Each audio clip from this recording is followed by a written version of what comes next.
صباح الخير. ازيكم يا جماعة، عاملين ايه؟ صباح الخير. الساعة 7:30 صباحا. واحد متأخر، غالبا مش هلحق المحاضرة بتاع الساعة 9. فهحضر في المحاضرة اللي بعدها كده وهطير السكشن. يلا عادي عادي، الحمد لله. بداية مبشرة، يوم مبشر خالص، يوم حد جميل، يوم حد جميل جدا. طبعا البلطة بتاعتنا العقيمة الواحد لسه بقى ايه بعيدة شوية، مفيش تكاسي. الواحد ميطلعش الشوية يلاقي تكاسي، لازم يتمشى شوية كده، يا اما يكون في تاكسي معدي بالصدفة ولا حاجة. يلا عادي عادي عادي، اهو في تاكسي جاي اهو.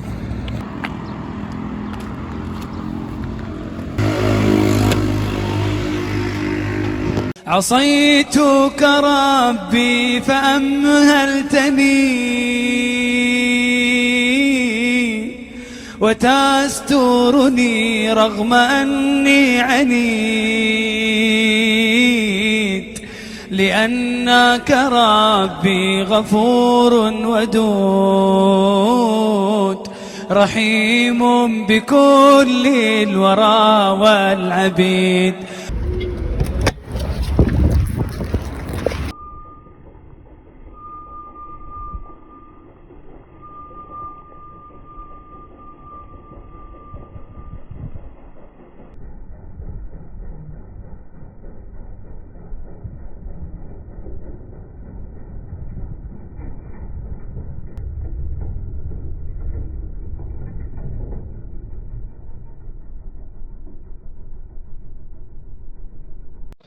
من كان يريد العاجلة عجلنا له فيها ما نشاء لمن نريد ثم جعلنا له جهنم يصلاها مذموما مدحورا.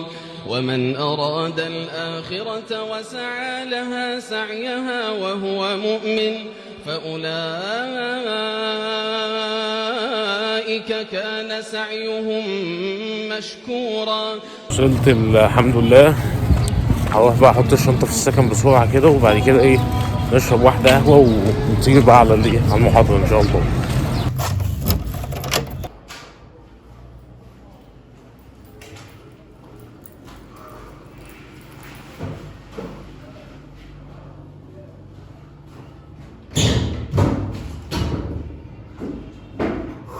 لازم نعمل قهوة بسرعة بقى. كوباية قهوة في اللزوز تعدل المزاج.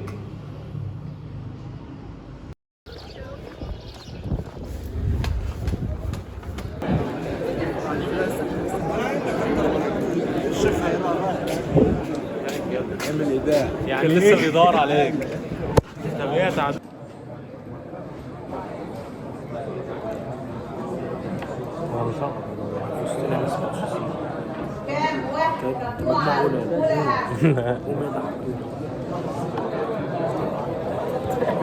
طب انا محطوط في الوش قوي كده يا عم عادي.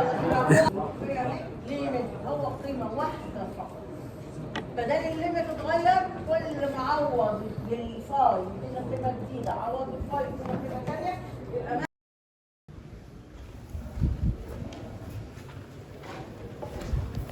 انا بصور فلوج النهارده فانت هتطلع في الفلوج.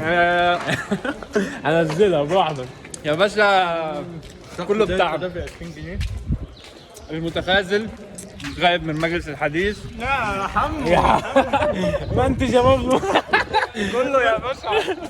لا هو مش كله بتاعنا. لا مش قوي كده. ما تفرقش ظهرك اهو. يا عبد يا اخويا. احسن دي بس استنى. خد بس رايح فين؟ كل واحد يقول حديث. كل واحد يقول الواحده دي كده. او ايه؟ حديث. لا حديث بسرعه يلا ها. لا ابدا من ابدا. قال رسول الله صلى الله عليه وسلم خيركم من تعلم القرآن وعلمه. ها حديث. ما نحل والد ولده خيرا من خلق حسن.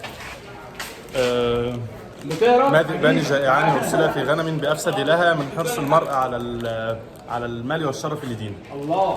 كلمتان خفيفتان على اللسان ثقيلتان في الميزان، سبحان الله وبحمده سبحان الله العظيم. بس كده. مش عارف. تذكر حاجه دلوقتي. خلاص فنخش المحاضرة. مثلا ممكن دلوقتي اصلا انا لحد دلوقتي ما عدتش على الفلو كله بمعلومات كتير، فاهمني؟ هي دي ميزه السد اللي ممكن تمسح، انت ماشي على الفلو كله. الاوفر فلو على الاوفر فلو ده يا اسطى، انت عندك كميه ريسورسز يا عم انا راجل يا اسطى محاضره هتمسك في الجدول اللي اسمه بروجكت اعمل لي انسيرت للطابل الاتيه. ده مثلا يعني هنا في البروجكت نيم، ومش عارف هي انا. ازيكم يا جماعه، عاملين ايه الاخبار؟ رجعت انا امبارح من الكليه، المفروض كنت هبات في السكن وكده، بس المحاضره اكتشفت ان المحاضره تاني يوم اتلغت، فما بيتش بقى، رجعت البيت تاني في نفس اليوم. عملت كوبايه قهوه، كوبايه تظبط المزاج. استنى كده،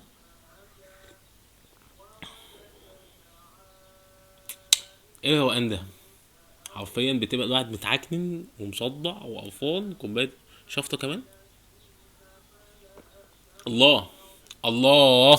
الفكره في ايه بقى دلوقتي؟ الفكره في ان انا لغايه دلوقتي ما اتكلمتش على عنوان الفلوج اصلا، يعني لغايه دلوقتي لسه ما اتكلمتش على عنوان الفلوج.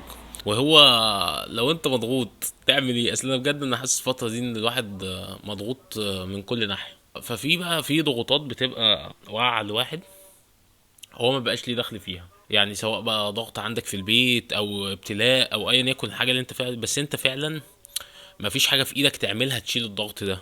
من فتره كنت وقعت في دوامه كده صعبه ومش عارف ايه، وكنت اللي هو مقفل على نفسي كده ومش عاوز اعمل حاجه وقرفان وتعبت وجبت اخر ومش عارف ايه.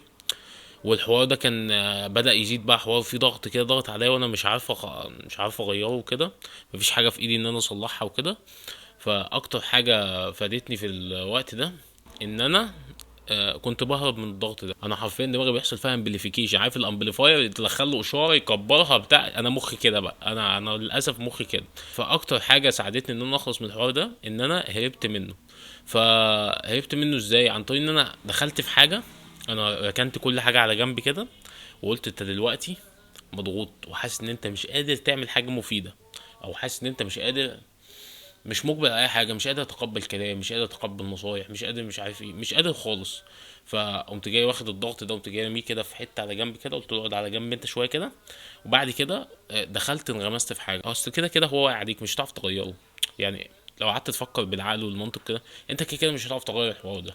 فخلاص بقى انا ما اديش نفسي فرصه ان انا ايه، ان انا ادخل في مودي ان انا اكتئب او ازعل او اتضايق ومش عارف ايه، لغايه بقى ما ربنا يفرجها، يعني لغايه ما ربنا يفرجها ويشيل عنك الابتلاء ده او الضغط ده.